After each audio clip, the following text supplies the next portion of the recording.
La photographie est à peine née, le monde s'émerveille encore de sa capacité à capter une image fidèle du réel, et déjà quelques photographes entreprennent de la détourner pour raconter des histoires, créer des fictions. Une barque transporte le roi Arthur mourant sur une mer démontée, faite de tissu, comme au théâtre, et retouchée à la peinture. Une mise en scène de la photographe anglaise Julia Cameron datant de 1874. Seule la lune, qui n'est pas peinte mais grattée sur le négatif, prouve qu'il s'agit bien d'une photographie.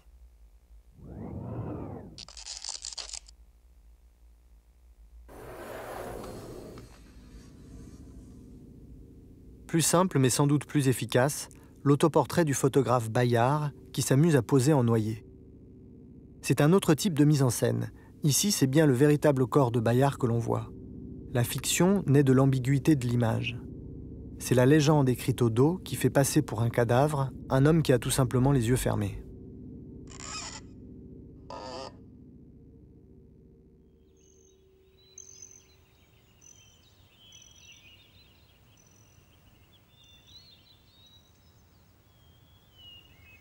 Un siècle plus tard, un autre photographe saisi par le vertige de la fiction associe dans une même image les deux registres de la théâtralité et de l'ambiguïté. Il s'appelle Eugène Mithiard, il est opticien. Sur cette image, il pose avec sa femme devant leur voiture. Une situation anodine des années 60 dans le sud des États-Unis. Mais les masques d'Halloween que porte le couple révèlent la violence primitive cachée derrière les apparences, une vérité intérieure que la photographie seule ne peut pas capter.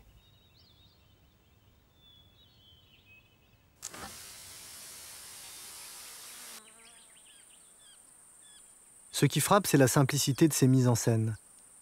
Un masque trop vieux sur un corps trop jeune suffit à faire naître un monstre innocent.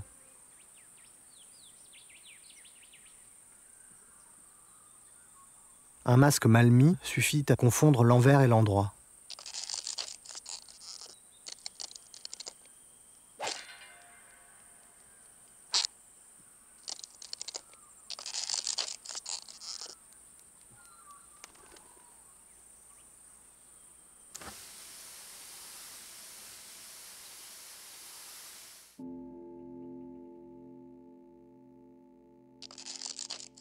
La mise en scène telle que la pratique Mithiard et d'autres photographes des années 60 du XXe siècle cherche moins à raconter qu'à faire apparaître des fantômes et brouiller la notion même de réel.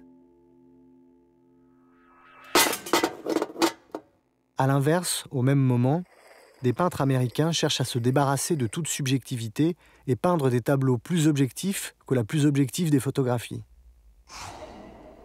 À l'intersection de ce double mouvement de transgression, un portrait d'Andy Warhol, l'hyperréaliste, déréalisé en 3 temps par le photographe Dwan Michals.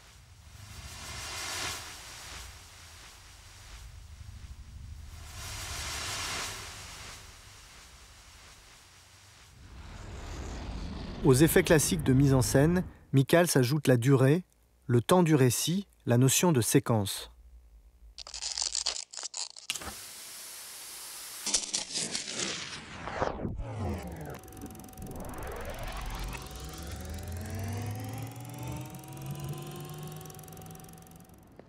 La rencontre fortuite. Une simple scène de rue, dramatisée par une décomposition du temps, comme dans un photoroman.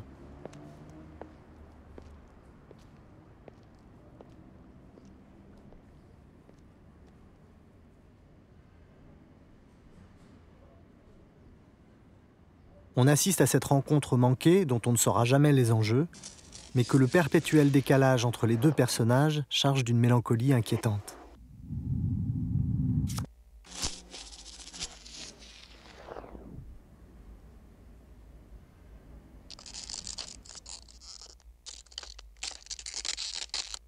La séquence « Les choses sont étranges » commence dans une banale salle de bain.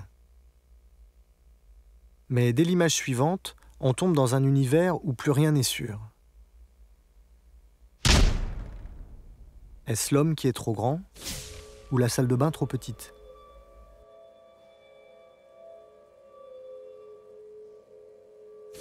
Est-ce la réalité ou juste une image à peine visible dans un petit livre lu par un promeneur anonyme, qui n'est lui-même qu'une image au-dessus du lavabo de cette même salle de bain.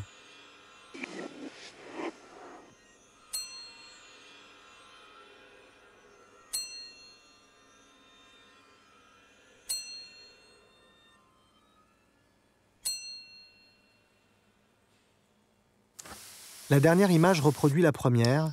La série se referme sur elle-même, prenant le spectateur au piège d'une histoire sans issue.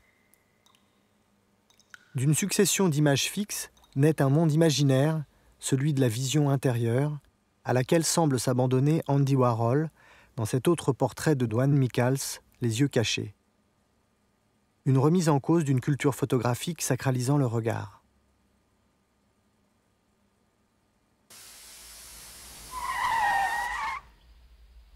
L'Américain Mac Adams réduit la séquence à seulement 2 images dans sa série Mysteries datant des années 70. Dans un climat de série B, il montre un début et une fin, un avant et un après. Entre les deux, seul manque le présent, ce fameux instant décisif cher aux photographes du réel. C'est ce que Adams appelle le vide narratif. Au spectateur d'interpréter les indices, d'imaginer comment et pourquoi l'autostoppeuse a fini dans le coffre, de calculer le temps écoulé à l'épaisseur des feuilles mortes et de deviner quel autre malheur annonce l'oiseau noir.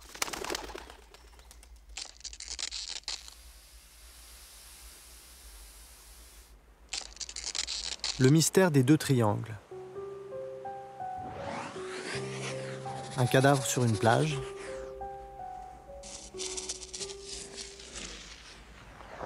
Un homme au tatouage étrange, 2 triangles, les mêmes que ceux qui entourent l'homme mort.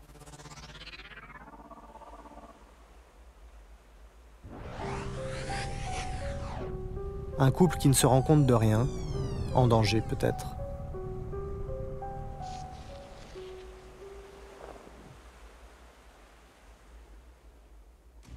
Fumée et condensation. À travers la vitre embuée, on devine une jeune morte. La même main qui tient le verre a refermé la portière de la voiture.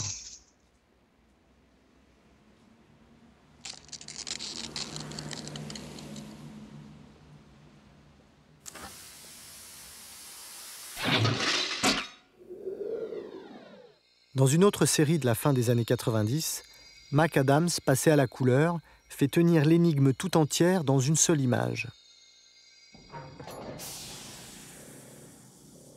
Un objet design, choisi pour sa surface chromée, devient un miroir déformant dans lequel se reflètent des situations dont la violence contraste avec la perfection froide du revêtement métallique.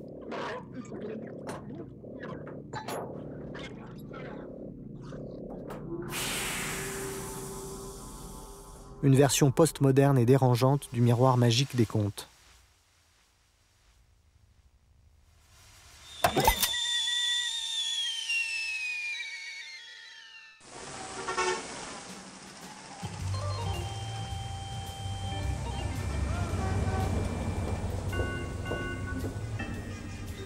La grande référence de ces photographes qui ont grandi pendant l'âge d'or d'Hollywood, c'est le cinéma américain, avec ses fantasmes et ses clichés. Comme ces photographies qu'on affiche dans les devantures des salles de quartier, qu'on appelle stills, images arrêtées. Des photographies de plateau qui cherchent à condenser tout le drame du film en une seule image.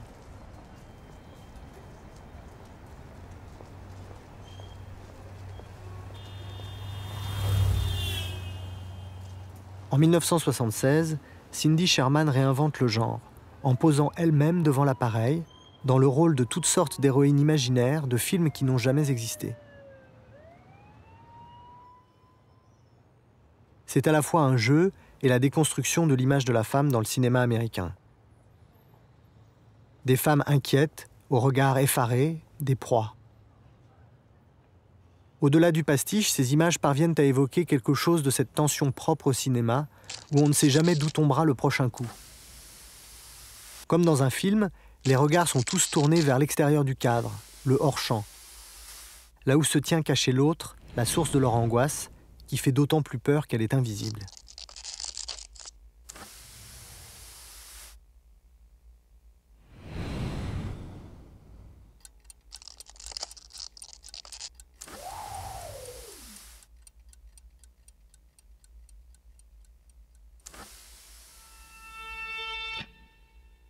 Dans les années 80, Cindy Sherman poursuit la même idée, mais en posant dans des images en couleur. L'angoisse intériorisée du noir et blanc fait place à une image crue, une expression physique de l'horreur et de la mort.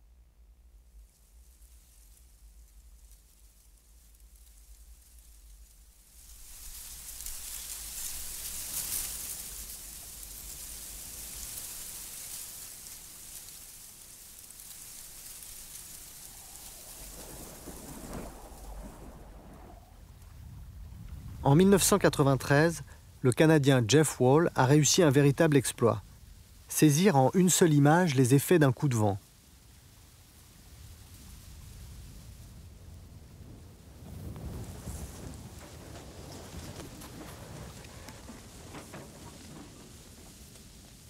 L'arbre, les personnages, les feuilles des dossiers, symboles de l'activité humaine, et le chapeau du voyageur convergent comme par magie pour traduire la sensation de ce vent qui dérange tout.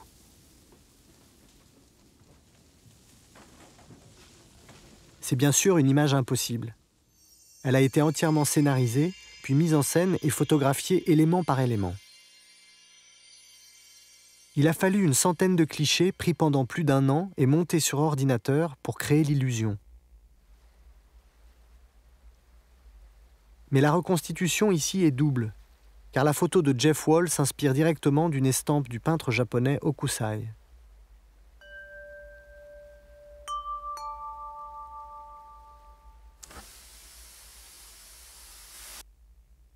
La chambre détruite. On dit que dans ce décor soigneusement saccagé, Jeff Wall a mis en scène les vêtements de sa femme qui venait de le quitter. Mais au-delà de l'anecdote, c'est encore un dialogue avec un chef-d'œuvre de la peinture, La mort de Sardanapale de Delacroix, un tableau qui fit scandale à son époque. Jeff Wall, comme s'il sautait par-dessus tout un pan de l'histoire de la peinture, en propose une relecture cubiste. Objets et structures remplacent Sardanapale et ses esclaves nus. Jusqu'à la petite statuette de danseuse, figurant la tête du tyran assyrien, seul rescapé de ce désastre.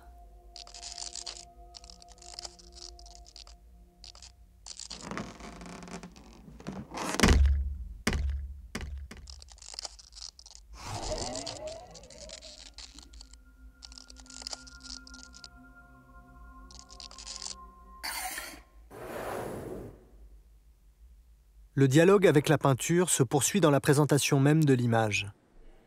Tirée en grand format sur un film transparent, elle est exposée dans un grand caisson lumineux, comme une affiche publicitaire, afin, dit Jeff Wall, de donner à la photographie un rayonnement que la peinture a perdu.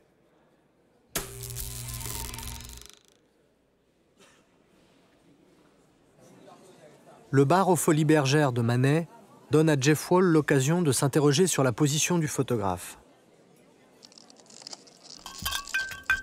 La fête est finie.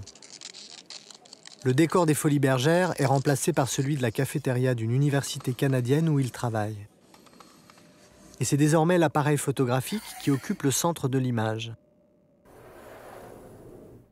Il faut regarder de très près pour découvrir que la marque de l'appareil est à l'envers.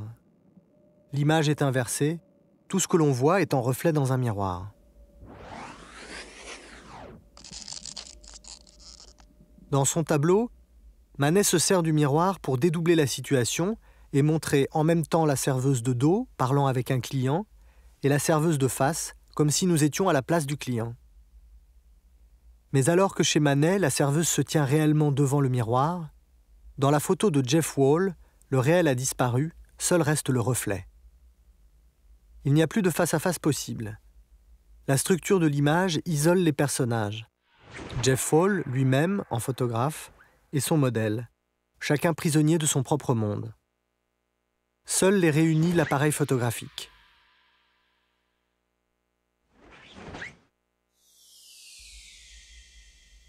Mais Jeff Wall est aussi capable de dérision. Dans sa grande composition « Le pique-nique des vampires », une réunion familiale nocturne et sanguinaire, allégorie, dit-il, de la ville empiétant sur la campagne, la réflexion conceptuelle fait place à la farce. L'image réalisée comme un tournage de film, avec une vingtaine de figurants prenant la pose et des spécialistes du film d'horreur pour conseiller, ne cherche pas à être belle ou crédible. C'est une débauche parodique, une surenchère d'effets et de clichés qui, par ses excès mêmes, est une vision désenchantée du monde dans lequel nous vivons.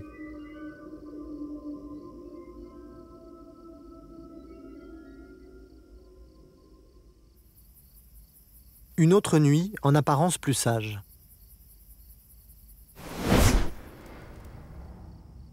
Une comète illumine une fête d'enfants portant des habits d'un autre temps. Dans cette image de Bernard Faucon, seul le paysage est vrai. La comète est une fusée de feux d'artifice et les personnages des mannequins de vitrine, tous des jumeaux, aussi inertes que les 4 chaises que le photographe a soigneusement disposées dans son décor pour structurer l'image.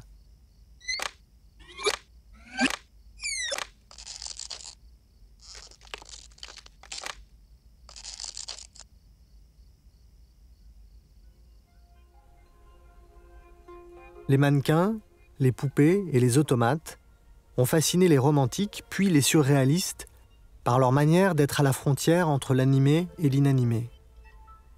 C'est sur cette ambiguïté que Bernard Faucon a bâti une série intitulée « Les grandes vacances » où il remet en scène les souvenirs de son enfance. La première communion.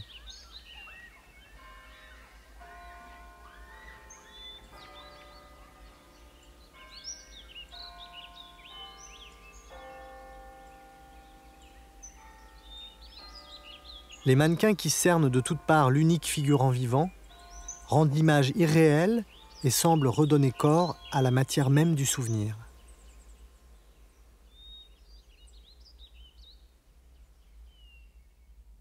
Dans cette autre photographie de la même série, les mannequins sont les gardiens du sommeil et de la mémoire, traçant autour du garçon endormi la figure idéale du carré, qui répond au format carré de la photographie, ce format qui, pour Bernard Faucon, est par excellence celui de la mise en scène, parce qu'il contient et délimite le monde.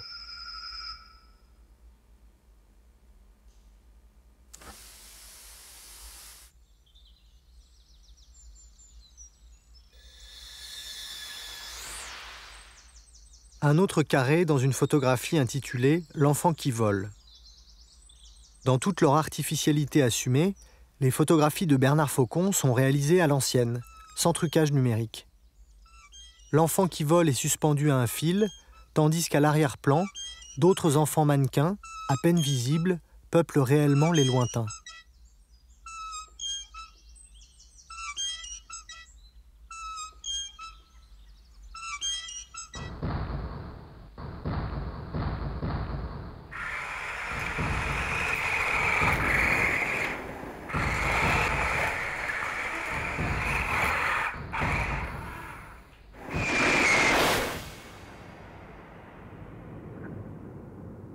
C'est un autre rapport à l'enfance qu'on découvre dans les reconstitutions de combats de la Seconde Guerre mondiale de David Levinthal. Le regard du photographe agit ici comme celui d'un enfant qui joue et efface la réalité qui l'entoure, pour fabriquer un espace sans repère dont seuls ses petits soldats donnent l'échelle. De la mise en scène à grand spectacle sur le coin d'une table. Les décors sont préparés avec un soin extrême. Levinthal va jusqu'à faire pousser pour de vrai l'herbe sur ses champs de bataille miniatures.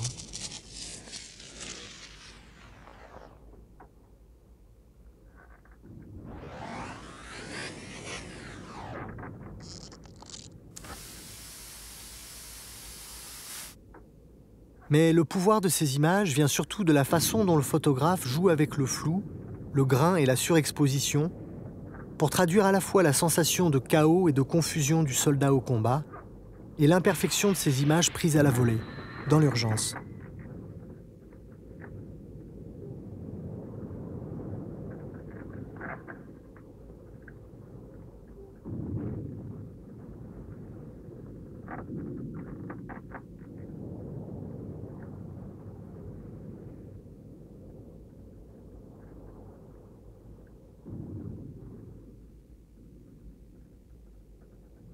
Pour Levinthal, ces images ne sont pas des œuvres en soi, mais les matériaux d'un récit, un faux livre d'histoire, une autre fiction dans laquelle ces mises en scène se mélangent aux documents réels, cartes, discours, citations, dessins, et semble curieusement tout aussi authentique.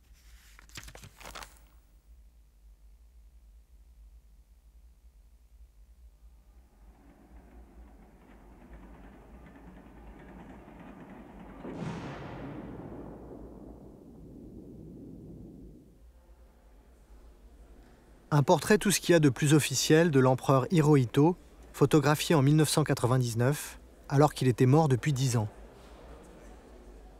Il fait partie d'une série de portraits de gens célèbres du photographe japonais Hiroshi Sugimoto, dont les modèles, morts ou vivants, ont tous en commun de n'avoir jamais posé pour lui.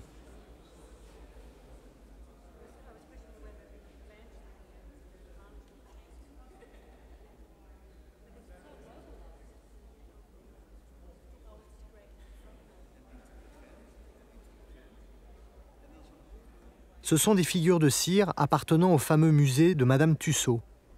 Maquillées et éclairées avec un soin extrême, photographiées en basse lumière avec des temps de pose de plus de 20 minutes pour affiner les modelés et donner l'illusion de la chair vivante.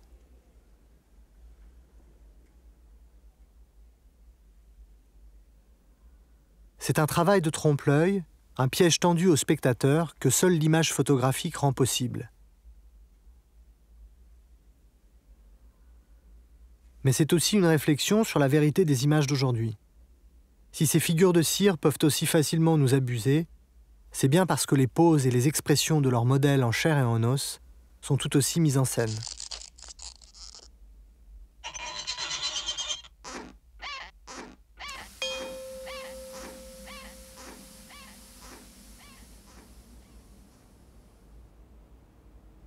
Une cage d'escalier.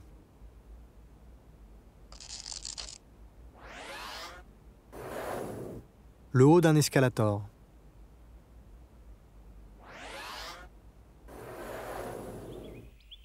Une façade couverte de lierre.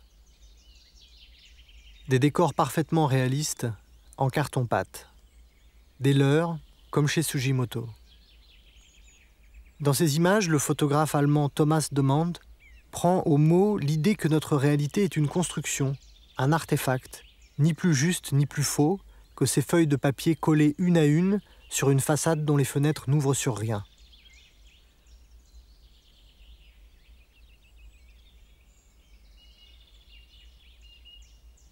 Cette façade est la reproduction exacte de la façade d'une auberge où a eu lieu un fait divers particulièrement sordide. Mais Demand se garde bien de le dire. De même que rien n'indique que cette autre image reproduit fidèlement la pièce où la cinéaste nazie Leni Riefenstahl gardait ses archives. Le regard du photographe se veut totalement neutre. L'éclairage tout en nuances cherche à faire ressortir le moindre détail du décor. Un compte-rendu aussi froid que ces lieux imaginaires, d'autant plus menaçants qu'ils sont totalement vides.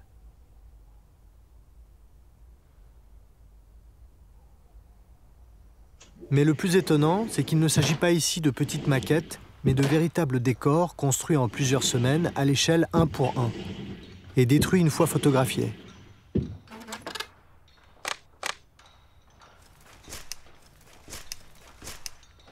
Ici, c'est la structure même du décor qui fait la force de l'image. La salle de travail. On peut difficilement imaginer un témoignage photographique plus objectif.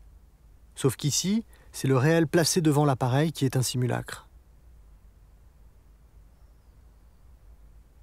Un bureau de la Stasi après la chute du mur. Reconstruit, photographié, détruit, comme le reste. L'image s'appelle tout simplement bureau. Comme les feuilles éparpillées, la photo est une page blanche. À chacun d'y écrire sa propre histoire. C'est le point commun de toutes ces mises en scène. Elles jouent avec les codes de l'objectivité de l'image photographique, la précision, la neutralité du point de vue, pour ouvrir dans l'ordre du réel des espaces imaginaires où chacun est libre d'aller au gré du vent ou de sa fantaisie.